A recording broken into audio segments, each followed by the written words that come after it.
Shalom, selamat pagi. Kita ketemu lagi di konten kesaksian nyata Roland.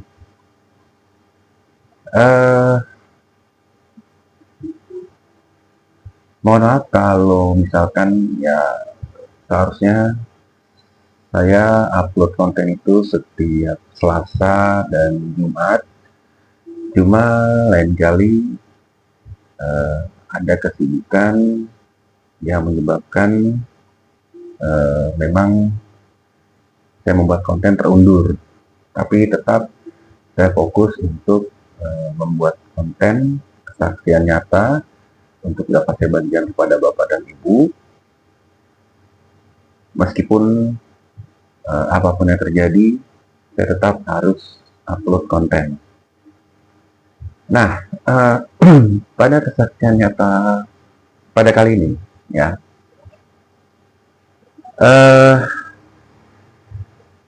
mungkin sekali lagi saya mungkin katakan bahwa mungkin Bapak dan Ibu sering melihat saya di tahun-tahun yang lalu, ya, saya sering berada di konten-konten podcast horor, ya, horor misteri.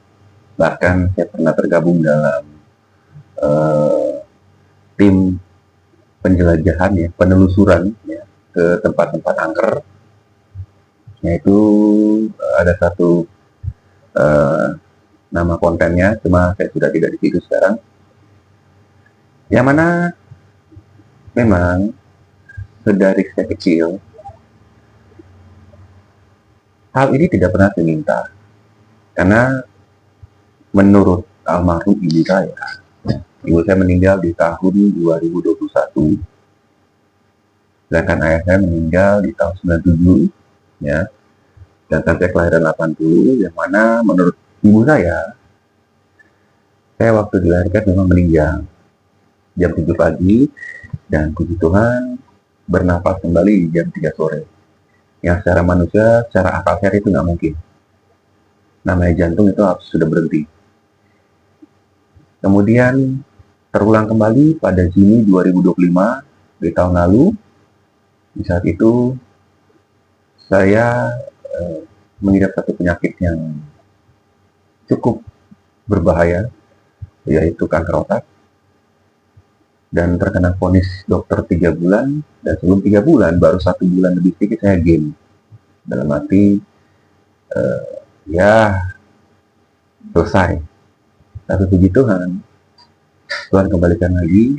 Tapi Tuhan ingin untuk saya stop mengikuti konten-konten horor, stop untuk penelusuran dan lain-lainnya. Tuhan inginkan sekarang untuk memberikan kesaksian kepada banyak orang akan pertolongan Tuhan. Dan itu saya sudah lakukan sampai kepada hari ini. Apapun dan bagaimanapun, saya harus tetap buat konten berdasarkan kesaksian nyata yang saya upload. Semoga bisa menjadi menambah iman pada kita semua dan membuktikan bahwa Tuhan Yesus yang kita sembah itu adalah Tuhan yang hidup. Dia yang mati dan bangkit dan naik ke surga untuk kita semua. Nah, konten saya kali ini masih berhubungan.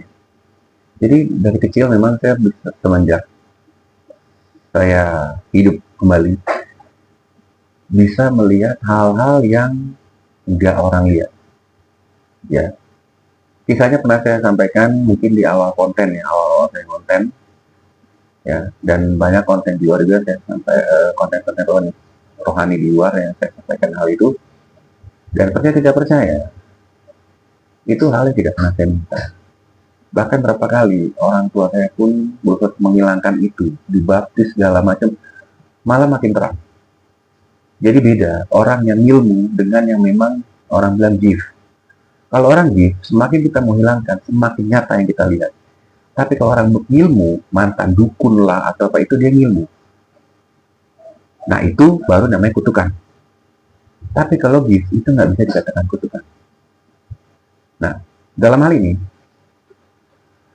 otomatis selama perjalanan hidup saya sampai kepada saat ini, pada hari ini, begitu banyak hal yang saya alami, saya rasakan, saya lihat, bahkan pernah masuk kota gaib. Tuhan izinkan saya dikeluarkan kembali. Ya, waktu itu pernah bersama istri saya, kemudian pernah bersama teman saya, dan teman saya ketinggal di dalam dan tidak keluar lagi, dan masih banyak lagi. Dan itu semua kalau bukan karena Tuhan, itu semua tidak bisa. Kalau orang berkata, masa sih setan itu bisa? Setan itu ada karena dia dulunya malaikat yang dibuang ke bumi. Dia yang menjadi setan iblis. Dan dialah adalah seterunya Allah. Jadi kalau khususnya orang Kristen berkata bahwa setan itu nggak ada, siapa bilang, bro? Setan itu ada. Ya, kalau Anda belum bisa melihatnya sekarang, Anda bersyukur. Karena kenapa? Saya punya pedoman dalam podcast-podcast saya waktu yang lalu ya, di dunia misteri maupun di penelusuran. Saya selalu punya semboyan begini. Hargailah kamu yang bisa melihat, karena Anda belum tentu sekuat kami yang bisa melihat di saat Anda pun bisa melihat. Ya, jadi melihat mereka yang tidak dilihat orang lain itu merupakan sesuatu yang kalau saya bilang jangan coba-coba gitu loh. Karena rupa dan bentuk mereka tuh beraneka ragam. Ya. Dan saya sangat menghimbau bagi yang memang nggak bisa, jangan memaksakan. Atau jangan ngilmu-ngilmu, atau ada yang namanya bilang buka mata batin, jangan. Saya bilang jangan. Kalau Anda nggak kuat, Anda gila. Nanti jadi gila. Anda kaget, shock, Anda bisa gila. Kan itu Anda sudah melawan kehendak Tuhan, nggak boleh. Ya, berpada kepada yang ada. Kalau memang Anda tidak bisa melihat, ya sudah. Tapi jangan kita mencemooh bagi orang yang bisa melihat. Hargailah juga orang bisa melihat, karena dia pun tidak meminta akan hal itu untuk dia bisa melihat. Ya, jadi jangan coba-coba ngilmu-ngilmu untuk melihat mereka yang tidak terlihat, itu jangan. Ya, bahkan setan bisa menyerang. Ya, kalau Anda tidak kuat, jangan. Ya, apalagi kita bicara iman. Kalau Anda lebih percaya ke gaib daripada ke Tuhan, Anda akan diserang. Dan di saat itu, saya nggak tahu jadinya apa. Ya, oke. Kesaksian saya pada hari ini, ya, karena masih berhubungan dengan dunia-dunia yang saya bukan bilang gaib ya, maksudnya agak-agak merinding. Ini pengalaman langsung saya. Ya. Jadi kisah ini itu terjadi di tahun 2010 ya, 2010 sudah mau mendekati akhir tahun ya. Di saat itu saya hidup di kota Manado ya, tepatnya di Minahasa, Sulawesi Utara. Jadi Minahasa itu tuh di gunung ya, di gunung. Jadi kalau ini Jakarta, berarti Minahasa itu tuh Bogor ya. Nah, pada saat itu saya punya bisnis kecil-kecilan yang dibantu oleh ibu saya, yaitu jual beli motor. Jadi motor kita ambil di lelang, kita beresin, kita bagusin, bodinya kita bagusin, kemudian surat-suratnya kita urusin ke Samsat supaya pembeli terima bersih ya. Nah, di saat itu ada satu pembeli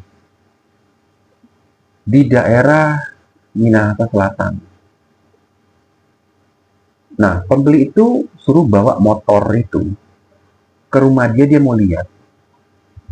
Nah, waktu itu sudah menunjukkan maghrib ya, sekitar jam 6. Nah, Karena saya berpikir kalau terjadi transaksi, saya pulang naik apa, gitu. Kalau saya bawa cuma motor itu, terus dia bayar, saya pulang naik apa? Karena cukup jauh ya, ya. Kalau misal balik ke Minahasa gitu. Jadi akhirnya saya panggil keponakan saya. Saya punya satu keponakan. Jadi dia sudah besar, laki-laki, sudah kurang lebih usia SMA, ya. Namanya Virgi, ya. Dari situ saya bilang ke dia, Virgi, kamu bawa motor yang satu, saya bawa motor yang satu. Nah, jadilah kami saat itu berangkat, kami start dari Minahasa, ya, tepatnya di daerah Tondano. Jadi bagi bapak dan ibu yang kebetulan menonton saat ini dan berdomisili di daerah situ atau berdomisili atau asli orang Manado mungkin tahu ya, saya di daerah Tondano Barat, ya. Nah, kami start dari Tondano Barat Minahasa, kurang lebih sudah jam 6 lewat, ya.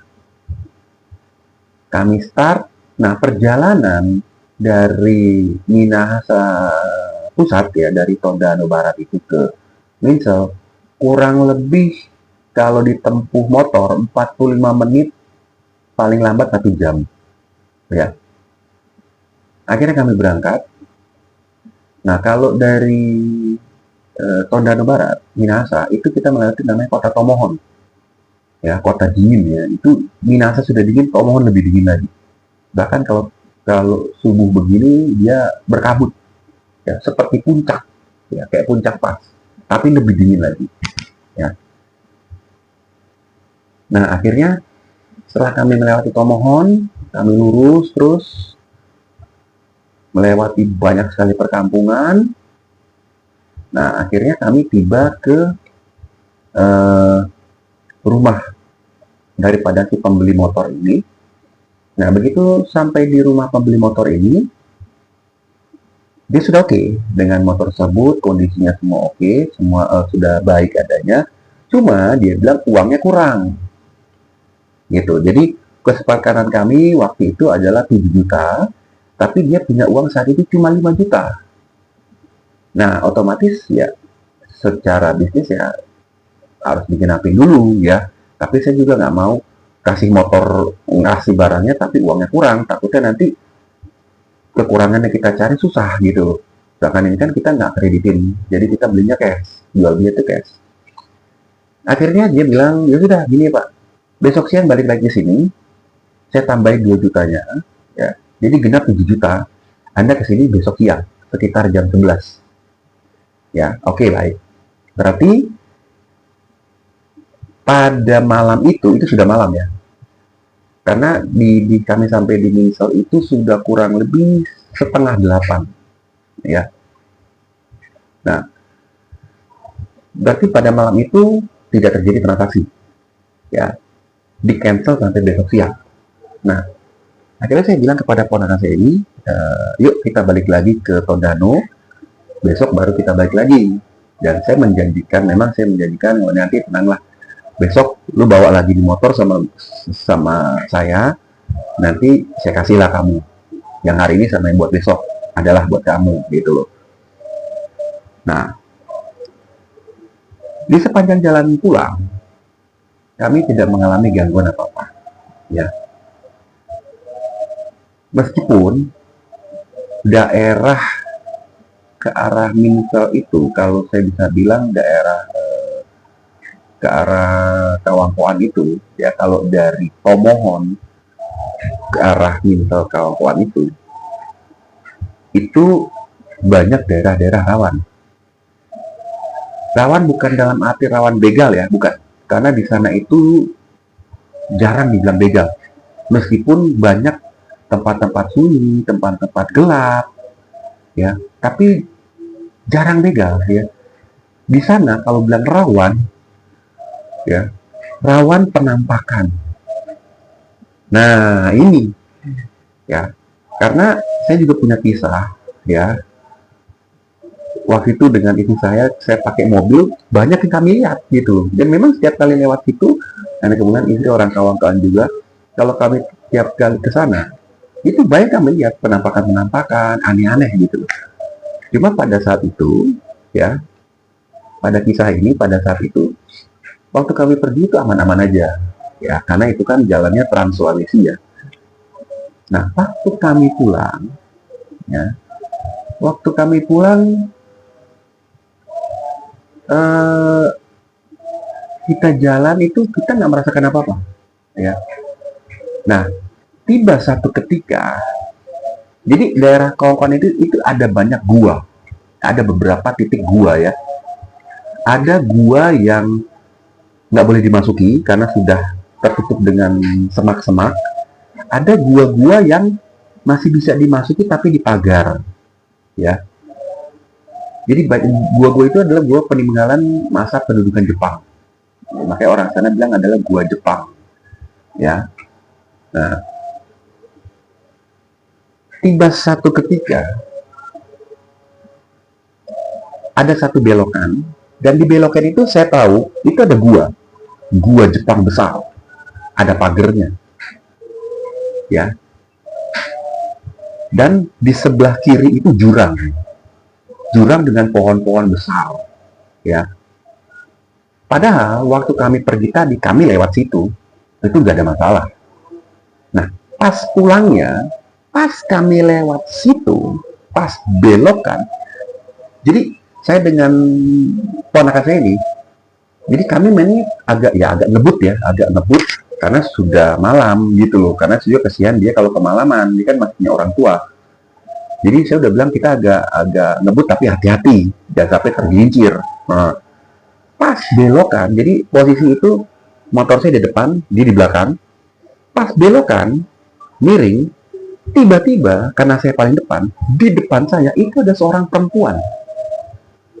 Perempuan, saya masih ingat banget. Perempuan mengenakan baju pengantin. Tapi baju pengantin bukan pengantin yang kayak sekarang ya. Jadi kepala itu tertutup ya, tertutup dengan apa namanya kayak cadar, terus putih dengan ada seperti ini ada berukat gitu. Itu jelas sekali depan saya karena lampu motor itu nyorot ke badan sosok perempuan yang ada di tengah jalan tersebut, dan dia posisi dia berdiri menghadap saya, ya. Nah, jadi begitu miring dia di depan, perempuan ini muncul di depan, otomatis saya mengerem menghindar itu dengan sempat, akhirnya terguling, saya jatuh terguling. Yang di belakang saya, ponakan saya juga jatuh terguling. Nah, ternyata dia juga ngelihat perempuan itu. Nah, singkat cerita, ya kami berdua jatuh, ya, terjadi laka lantas lah, tapi kecelakaan tunggal, ya. Kami jatuh berdua dengan dua motor kami itu, ya jatuh di aspal. Nah, setelah jatuh, itu saya langsung duduk di aspal dan saya lihat depan belakang, karena ini kan jalan Trans Sulawesi ya, itu sepi sekali, hening, dan saya tidak melihat perempuan itu. Sedangkan tadi nyata jelas lampu motor nyorot ke dia. Makanya karena posisi lagi miring, kalau kita ngerem pasti tergelincir.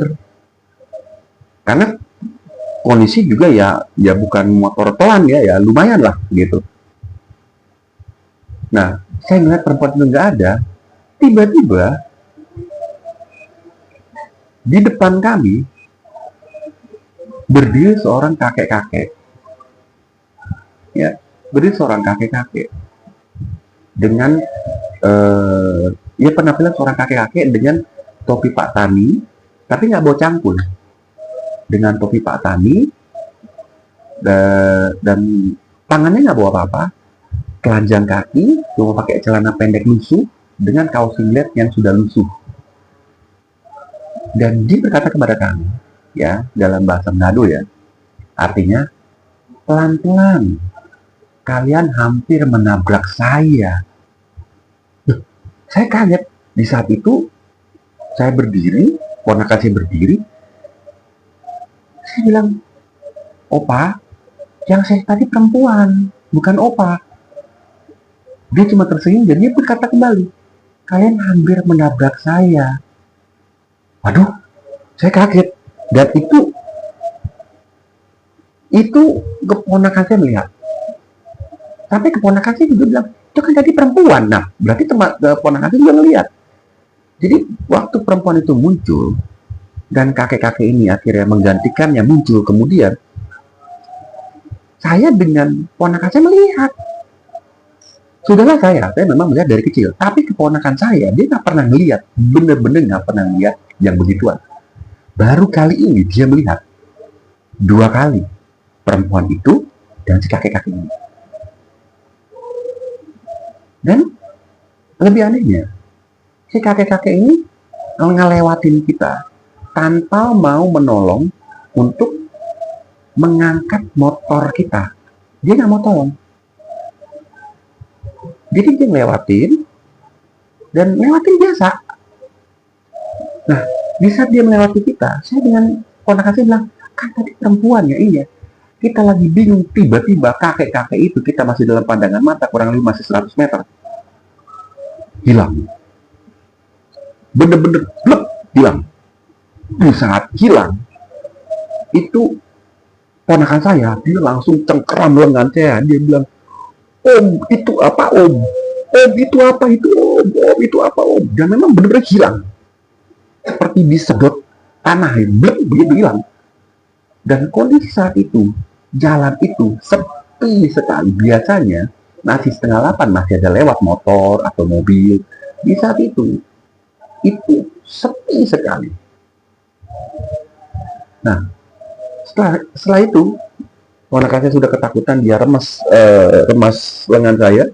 Saya bilang tenang. Jangan takut, santai. Dia bilang santai. Nah, kemudian kepala saya seperti menoleh, pas berhadapan dengan saya itu gua Jepang gede sekali. Gua Jepang besar dengan ada pagar. Dan di saat itu saya langsung bilang ke keponakan saya ini, cepet angkat motor, cepet nyalain. Dia langsung angkat motor yang dia kendarai tadi. Saya juga langsung angkat kembali motor saya kendarai tadi. Kita udah nggak pusingin dengan baret atau apa, bodo amat deh. Yang penting kita harus pulang saat itu. Dan anehnya, di saat kita start, dia juga start motor yang dia kendarai itu tidak mau menyala. Bahkan lampu mati semua. Padahal tadi waktu jatuh, itu mesin masih hidup, lampu masih menyala. Dan di saat kita angkat, kita berdiriin lagi, itu masih kondisi menyala dan masih hidup lampunya. Tapi begitu kita mau naik, mati, kita start, langsung mati beserta dengan lampu-lampunya. Dan Bapak itu tahu, di depan saya melihat lagi untuk kedua kalinya, itu gua Jepang. Itu pertama ada suara seperti derap kaki tentara, bruk, seperti ada yang mau keluar dari gua itu. Nah, otomatis ponakan saya lebih takut lagi. Saya cuma bilang, diam di situ, jangan bergerak, diam di situ, start terus motor. Nah, akhirnya seperti derap kaki tentara, ya, itu yang namanya di gua kan menggema ya, bruk. Dan kemudian setelah itu kami mendengar seperti, kalau saya bilang itu seperti cambuk ya, petas di dalam gua itu. Dan gak lama itu disambung lagi dengan suara tolong, ampun, tolong. Bapak Ibu bayangkan, di saat itu kondisi motor nggak nyala, mati total. Kondisi motor ponakan itu mati total. Tiba-tiba kami mendengar semua itu. Ponakan saya sudah tahu luar biasa. Dan Bapak Ibu tahu apa yang terjadi lagi selanjutnya. Tiba-tiba muncul melongo sepotong kepala dari arah gua itu. Dan saya masih ingat, sepotong kepala itu, kepala seperti orang bule ya, kayak menir-menir Belanda dengan janggut pirang, tapi matanya bolong. Di saat saya melihat itu saya kaget, dan ponakan saya juga, dia melihat. Ketiga kali dia melihat plus mendengar, langsung dia bilang, "Om, apa itu Om?" Saya bilang, "Diam di situ." Dan di saat itu, mungkin dalam konteks sebelumnya saya pernah sampaikan bahwa kalau saya melihat sesuatu yang sudah agak mengerikan, disitulah timbul keberanian saya. Di saat itu, posisi saya di atas motor, ponakan saya di atas motor. Begitu saya melihat muncul kepala, saya tunjuk ke kepala itu. Dan Bapak Ibu tahu apa? Inilah yang saya bilang bahwa kuasa Tuhan sebetulnya ada di dalam diri kita masing-masing. Tinggal gimana kita menempatkannya, kita menggunakannya pada momen-momen di saat iblis mencoba untuk intimidasi. Dan di saat itu, saya berkata, iblis setan, kau tidak berhak untuk mengganggu kami. Di dalam nama, saya bilang, dalam nama Tuhan Yesus, darah Yesus yang berkuasa, kalau engkau berani mendekat, Tuhan Yesus akan membakarmu sekarang juga. Dan di situ saya timbul amarah. Benar, saya timbul satu amarah luar biasa. Jadi takut saya udah hilang, saya timbul amarah. Dan saya dengar keponakan saya terdiam, karena mungkin dia lihat saya jadi marah kan. Ya mungkin dia jadi ketakutannya jadi hilang karena mendengar saya itu jadi marah. Dan Bapak Ibu tahu, sepotong kepala itu dia masuk lagi ke dalam gua. Begitu dia masuk ke dalam gua, seketika itu lampu motor saya dengan keponakan saya hidup, langsung menyala. Begitu hidup menyala, saya langsung komando start. Begitu start, menyala dua-dua motor, langsung kami gas. Langsung kami gas saat itu, tanpa pikir panjang lagi.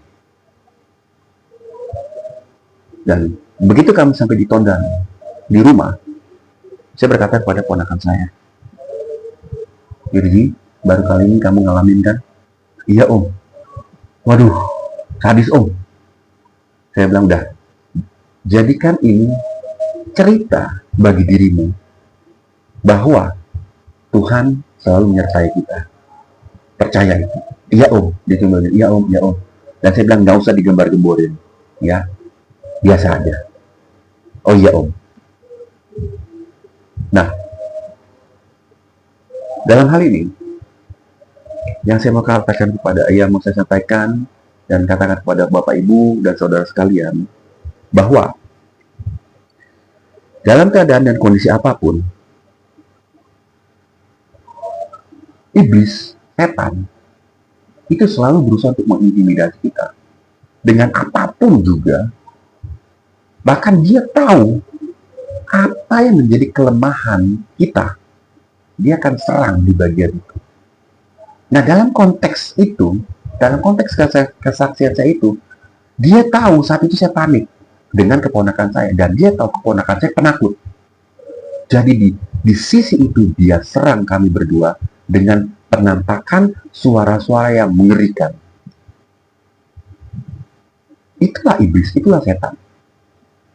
Tapi satu hal, di saat kita berseru nama Tuhan, di saat kita ucapkan dengan mulut, kita ucapkan dengan lantang, kita tantang si iblis itu dengan kuasa Tuhan, dengan nama Tuhan Yesus, di saat itu dia menyingkir. Karena Tuhan berkata, tidak ada nama selain nama Tuhan Yesus yang empunya segalanya, langit, bumi, serta segala isinya. Dia yang berkuasa. Bahkan iblis setan pun tunduk di bawah kaki Tuhan. Dia tidak mampu untuk melawan kedaulatan Tuhan. Dan itu saya alami, real, nyata. Sosok kepala itu langsung dia masuk ke dalam gua gelap itu, motor langsung hidup lagi. Ini real. Ya. Mungkin bagi kebanyakan orang, wah Om, saya udah pingsan kalau Om, jangan. Kalau kamu seorang Kristen, harus ingat, di saat Tuhan Yesus naik ke surga, Dia memberikan kuasa kepada kita. Kuasa apa? Dalam Lukas 10 ayat 19. Tuhan memberikan kuasa kepada kita untuk menginjak ular dan kalajengking.